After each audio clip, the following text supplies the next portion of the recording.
Hi everyone, I'm Serena and welcome to my channel. Today's makeup tutorial is how to get a flawless natural base and eye makeup that creates that subtle enhanced eye lift for a lifted chic effect. If you want to know how I get this look, keep on watching. So before we start our makeup, let's do our base. Our base is an extremely important part of makeup application because it will result in either smooth looking makeup or rough, flaky, dry, textured makeup. So after you've cleansed your face and done all of your skin cleansing, let's go in with the toner. I'm using the Needly Daily Toner Pad. Any toner is fine. I just use this one because I have it. It's like this circular pad, has like a bumpy texture side and then a smooth plain side. I'm gonna go in with the bumpy side first. So this just helps reduce the pores and just get rid of any residue or dead skin cells. And then after, go in with the other flat side. And I have been breaking out because I have not been eating very good. I've been eating a lot of sugar. I think that's what the cause is. Yeah. For lunch today, I had tofu and kimchi with some like greens, peripera leaf. I had that because it was getting old, so I had to make sure I finished that. Before we apply moisturizer, let's apply a serum. My favorite serum is the Joseon Glow Serum with propolis and niacinamide. I love niacinamide because I feel like it helps a lot with pimples and that bumpy skin texture. You know how sometimes you've got like these little skin like bumps and they're just really tiny and they're not actually pimples, but yeah, I think niacinamide helps a lot with that. But I also think that like eating, like what you're eating definitely affects your skin. Like when I'm overeating and overindulging, I will tend to break out more, but when I kind of eat until I'm satisfied, eat just what I need, even if I am eating not the healthiest foods, my skin gets a lot better because your face and your skin, sometimes some people just are blessed with good skin with whatever they do, but for the most of us, what we eat definitely affects our skin. And I guess it's good accountability if your skin does reflect on the foods you eat. But sometimes you're just having a bad day and your skin's just breaking out even if you are doing all the right things. But it's okay because God made us beautiful, and how we look, pimples we have, do not define who we are, but what is on the inside and what God says about us. That we are fearfully and wonderfully made, and we shouldn't let our outer external appearance affect our worth. So anyway, after that, let's apply some moisturizer. I'm just using this basic CEZANNE moisturizer, my daily dose of moisturizer from Japan.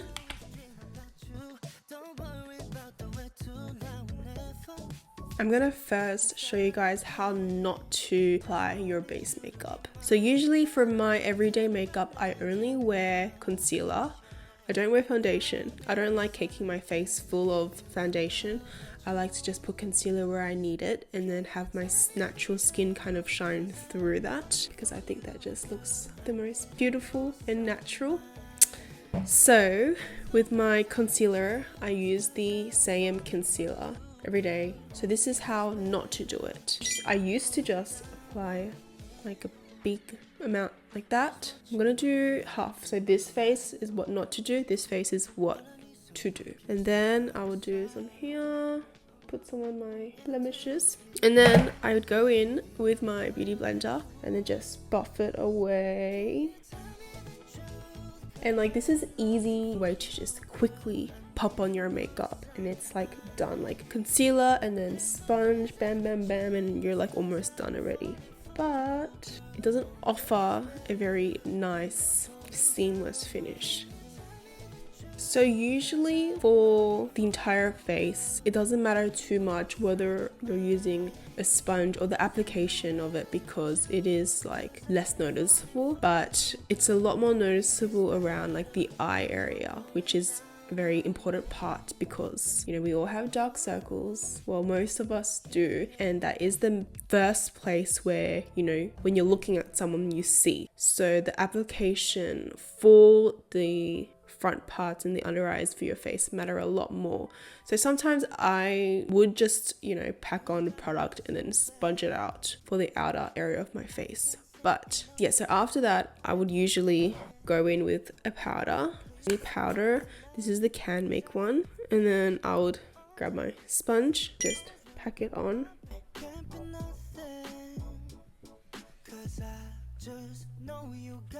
And it doesn't look too bad, but when I compare it with how it's meant to be done, it'll show more of a difference. What to actually do? I forgot to put primer on this side, but yeah, let's put primer the professional, because I like to minimize my pores. It gives it just a more smooth base. And it helps the product that we apply to cling on the skin a lot more seamlessly. So I'd get the same concealer and then I would apply a less amount than what I did here. So I'll do a dot right under here, a thin kind of amount, and then I would like to build it up after. But then the secret to this is using your fingers. So this will increase the coverage, and second, make the finish look a lot more natural. So I'll go in with my ring finger and then I'll start just dabbing it on the like dark line first, just depositing the product evenly. And after I've done that, I like to then bring it up all on the top here, like under my lash line, to create a thinner layer of product rather than just kicking that area, and then it'll look super unnatural. And what's good about this is that it saves you your makeup product. It makes you use less, because using your fingers versus using a sponge, the sponge would definitely absorb more of the product, where using your fingers you really just need a little bit of product, and it does take a little bit more time, but the finish and the natural kind of look that it gives is a lot more worth it than using a sponge straight from the get-go.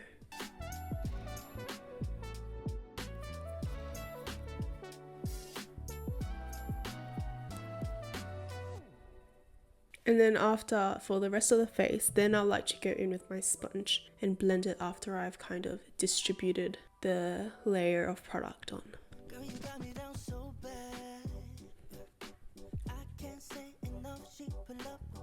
I don't know if you guys can tell the difference on camera, but this side is a lot more of a thinner look, whereas this one looks more packed on. My second secret to achieving a flawless base is, drumroll, foundation powder. And you need to use a foundation powder that is not lighter than your skin tone, because usually people like to use powders that are a bit lighter to brighten their skin tone, but to create that more fuller coverage that looks more natural, use one that is similar to your skin tone or just a tad bit lighter. Yeah, my favorite foundation powder is the MAC Select Sheer Pressed Powder. I don't think they sell this anymore. I think they've rebranded it, but it's still the same product. This is in NC25. I am almost done with it, but secret to applying the foundation powder is using a beauty blender that is not too damp, like is almost dry or dry. That's how you get more product in. Using a blender that's wet, it just doesn't do the job. You need it to be a bit more drier so it picks up the product nicely. Grab some of the beauty blender like that, and then pack it on under my eyes in my whole face. And it gives a really, like these MAC powders, the shades, like it gives a really nice complexion, like an extra like layer of coverage, because it is a foundation powder, but it really just makes it super nice and soft and natural. It's just the best for that flawless base. As you can see, It gives a really nice, like smooth, like baby soft finish. So I'm gonna remove this side of my face and do what I did here. Also, using the fingers and like the beauty blenders and all the steps that I did on this side helps the base crease less. So as you can see, this side is a lot more seamless and flat and smooth. There's no creases under the eyes here because we applied the product in a bit more intentional layer by layer way. But this side, as you can see here, there's like creases forming right here. So yeah, and it looks a lot more drying. Whereas here with the foundation powder and gradual application with our fingertips, it's a lot more smooth and kind of gives that like, yeah, no makeup look, looking a lot more natural and kind of one, like the makeup is one with the face. Whereas this one, you can kind of see the makeup on the face and it looks a lot more unnatural. So I just wanted to give a little zoom in to show the difference because it's not obvious, but it makes a difference like during the day. Like as your makeup wears off and as you're just going about your day, the state of your makeup definitely will show a lot more obvious signs with the different application, whether or not you've applied it with these methods or the simple slab on and dab. I've completed my base makeup on this side and it's all the same now. I'm going to do my makeup, add my blush and my eyeshadow, eyeliner, my brows. Let's start off with my brows. I feel like these days I have been changing a lot, like internally, like my character maybe, or maybe my personality, or maybe a bit of both. Like I always grew up people pleasing. I mean, I still probably do it, but I feel like I'm doing it less or being a bit more wary of the way that I carry myself and why I do what I do or say what I say or do particular actions and things, and realizing what is it stemming from. Is it stemming from a want to please people or make people see me a certain way? Am I doing certain things out of fear or doing certain things to gain people's confirmation or people's acceptance? I think I'm at a state where it's so draining that I'm just starting to not care anymore about those things because it's literally of no value. It's all such a lie, like these constant thoughts in our minds and actions that we do to try to please people. We're not here to please people, but only God sees our hearts and knows our hearts, and we should only do everything to please Him and not for the approval of others. But of course we're called to love and we're called to put others before ourselves, but not in a way of like, it shouldn't be coming from a place of that's where I put my worth, or a place where it stems from trying to make people like me or want people to like me. That shouldn't be the crux of it. Yeah, so I think I've been learning to care less, because in the end it's all not worth it. It's all the warfare in our minds of, you know, the judgments that we feel, the things that we do to try to feel accepted. It's all in the mind, and the enemy tries to make us focus on that so much and like floods our mind with these thoughts of self and thoughts of pleasing people and taking off our attention on what is actually important and what we're actually supposed to be focused on, because we're just constantly getting distracted about these things of ourselves. Like it's all about ourselves, which really it's like not all about, it's not about us. It's not about us at all, but all about God and all about, you know, the purpose that we're put here for. That should be our focus, and not on these little things that are of no value that's happening in our minds. I was watching this podcast on Girls Gone Bible about the devil wants us distracted, and Angela spoke about like body image. I don't know about you guys, but I have been struggling with body image since I was like maybe 11 or something, like really young, like in year 6, 5 or 6. Honestly, I'm still affected by it today, and I feel like I'm in that spiral again of body image, of like idolizing food and being obsessed with what I'm eating, how much I'm eating. And she was talking about how her mind is so clouded with, you know, what am I going to eat? Am I going to eat? When am I going to eat? What am I going to eat? How much of it I'm going to eat? And that's literally me. Some of you guys may feel or have the same issue. It's literally such a distraction from our purpose and a distraction of where we are actually supposed to put our, you know, attention on. The enemy really wants us to keep us up in here, in the mind, and so focused on ourselves, so focused on just, yeah, us. But I'm really learning that it's not about it. It's not it. Like, it's not about, it's like, it doesn't matter. Like, all of this external stuff, it does not matter, and it shouldn't take over our minds and our lives.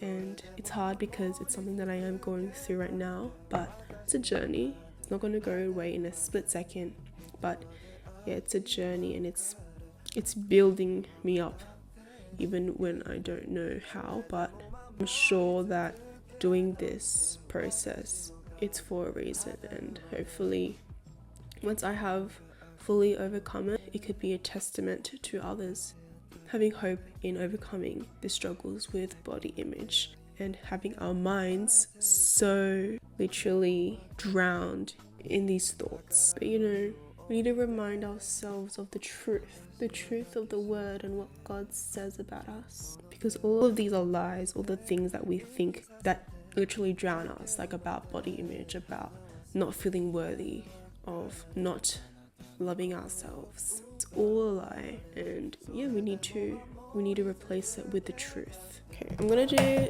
some eyeliner. The truth, like in 1 Peter, I think 1 Peter 3, it says that, you know, we shouldn't put our worth in the external things, in the way that we do our hair and everything, but it's what matters is the inside, beauty that is from within, that is imperishable, that is worthy, that is worth something, and that is lasting, and not this outer appearance. When we grow old, it's all going to fade away, and this is all temporary, but what's on the inside does not fade.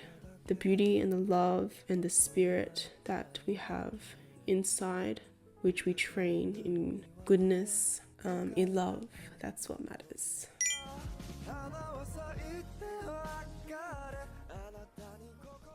This is really cute. I haven't done wing line in a while because I've always been doing that straight puppy liner look lately, but I'm digging the cat eye. Gives that like eye lift catty feel.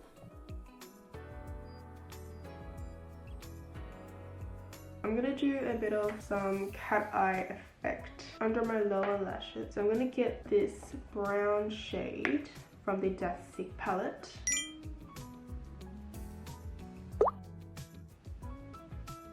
I'm gonna add this sparkly shade.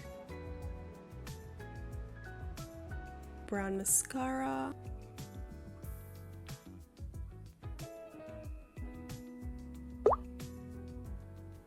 That is it for the eyes. For blush, I'm gonna use this CANMAKE blush. It's a super natural, illuminating kind of pinky purple blush. Whenever I want like a quick sheen, I go for this one.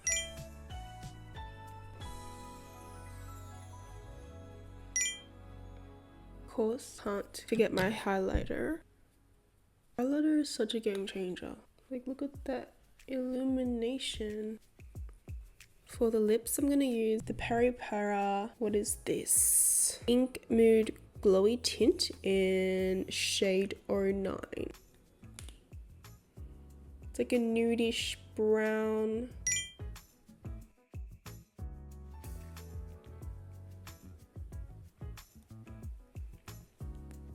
It gives a nice like glowy sheen, kind of like that wet lip look. And what I love about this is that it doesn't feel too heavy. It feels very like nice and thin and light on the lips and not sticky at all too. Nice glass sheen.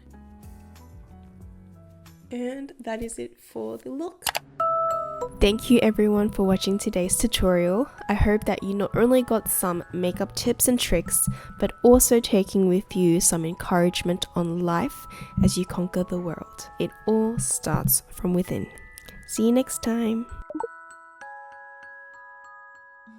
Your morning eyes, I could stare like watching stars. I could walk you by.